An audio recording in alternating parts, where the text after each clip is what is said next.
Well, hello there. Welcome back to my channel. I am your host, the Cooking Queen, and today I decided to make a sweet potato pie. Now, my ingredients are all store-bought. Store-bought. My husband said that eventually he's going to get me to, make the sweet potato pie from scratch, like boiling the potatoes and things. I said, well, I know how to boil potatoes. I'm just a new school chick and I don't feel like going through all of that. So I use the can. So I am using 2 cans of the sweet potatoes. And honey, he's not complaining. He is in love with those sweet potato pies. One thing that I must warn you about when making these sweet potato pies, even when you do cheat and use the can, there is still a lot of strings that come out of the sweet potato pies. And I was reminded of that by Grandma Gloria. See, I have this thing. Whenever I'm doing something, cooking, redecorating the house, or whatever, if I'm just waking up in the morning, it doesn't matter. I watch YouTube. So I don't watch TV, but I do watch YouTube. So while making my pies, I turn on Grandma Gloria's sweet potato pie recipe. And the name of her channel is Grandma Gloria's Cooking and Gardening. And it has 1 million views on it. So I'm like, Grandma Gloria, let's cook together, And she was like, girl, child, okay. I'm going to show you how I do it. And I said, yes, ma'am. I'll watch how you do it and take some of your tips, and then I'm gonna use my own tips as well. She was like, honey child, you ain't said nothing but a word. I said, yes ma'am. So that's what we're doing today. I have 2 cans of sweet potato pie. I'm sorry, 2 cans of sweet potatoes that I threw in here, and I blended them, mixed them for a while until they got nice and smooth, and I rinsed the hair off. Then I added a stick and a half of butter, mixed it in. Now you can have your butter soft, melted, straight out the refrigerator. It doesn't matter. But if you do it like me and you use it straight out the refrigerator, you're going to see like the butter flakes when you're mixing your food. I'm going to be using a total of 4 eggs as well. I put in 2 eggs, mixed it, and then I'll add the other 2 eggs. I also, so far, only added 1 cup of sugar, but you're going to need 2 cups for this recipe, okay? I'm using some good vanilla extract. Okay, my husband and I had this conversation as well, because I typically would buy the cheapest vanilla that they have, because I'm not like a baker, but when I was growing up, of course my family bought McCormick's, right? But McCormick's is like $10.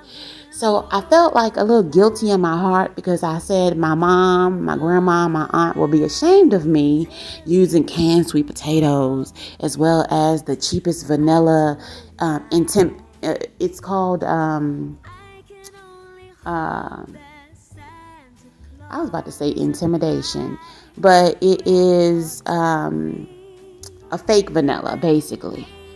I couldn't do it this year, y'all, because my husband made me feel bad about it when we had the conversation about using, basically me half-tailing the sweet potato pies. I was like, okay. So I got the real good vanilla. Girl, I paid $7 for that vanilla. It was some 100% pure Mexican vanilla. And yeah, it really works. It feels good to have some real vanilla in my closet. Plus, it'll stay for a long time, because how often do we use vanilla, especially if you don't bake that much? Okay, I just went in with a tablespoon, girl. I just went in with some nutmeg as well as some cinnamon, and I'm still getting hairs in my mixer, so I'm just rinsing my mixer off as I go along, to make sure there's no hairs in my sweet potato pie, right? I'm going in with that 2nd cup of sugar. Now, with Grandma Gloria's recipe, she showed me something different. With the lemon, but she used lemon extract. I didn't have lemon extract, so I used regular lemon juice. But yeah, we're going to get to that. I went in with my second cup of sugar, as well as another capful of vanilla. I used the rest of my French vanilla creamer that I had, which was not that much. It was only a little swig, so I threw it in there. Last year, I used the caramel macchiato, and ooh, those sweet potato pies were bomb. I went in with maybe like a little less than a third cup of flour for the thickening. And Grandma Gloria didn't use any brown sugar in her recipe. I said, Grandma Gloria, what is going on? So I used brown sugar in mine. Now, while I was chalking it up and kicking it with Grandma Gloria, I forgot some of my recipe, girl. Normally, I learned this from Patty LaBelle, okay? Normally, what I would do is put my pie crust in the oven for maybe about 10 minutes so that the bottom of it could cook.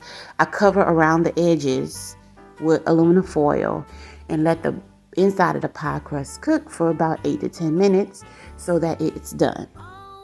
Okay, and then what I do is when it comes out, I have like this cinnamon sugar mixture that I like coat the bottom of my pie crust with, right?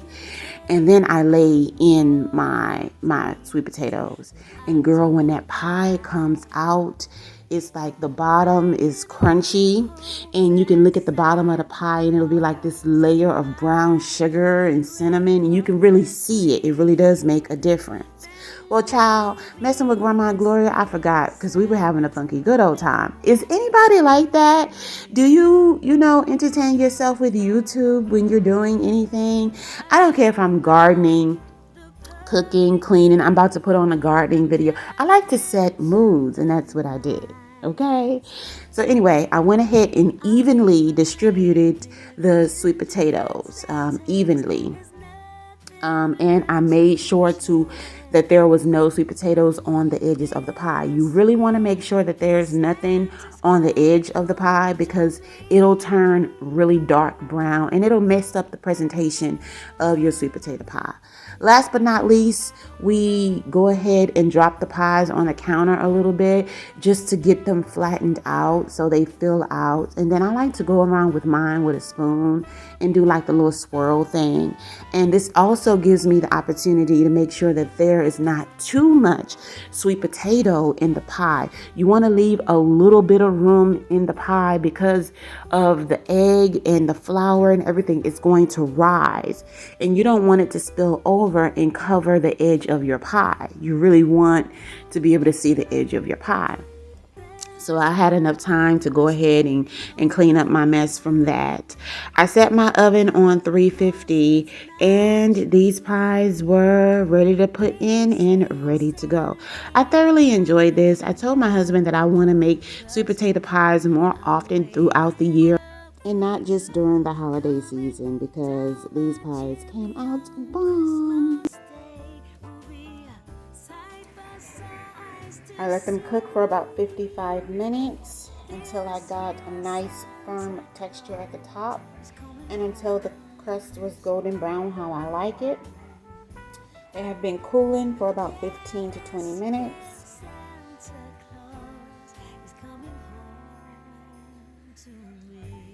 how they look.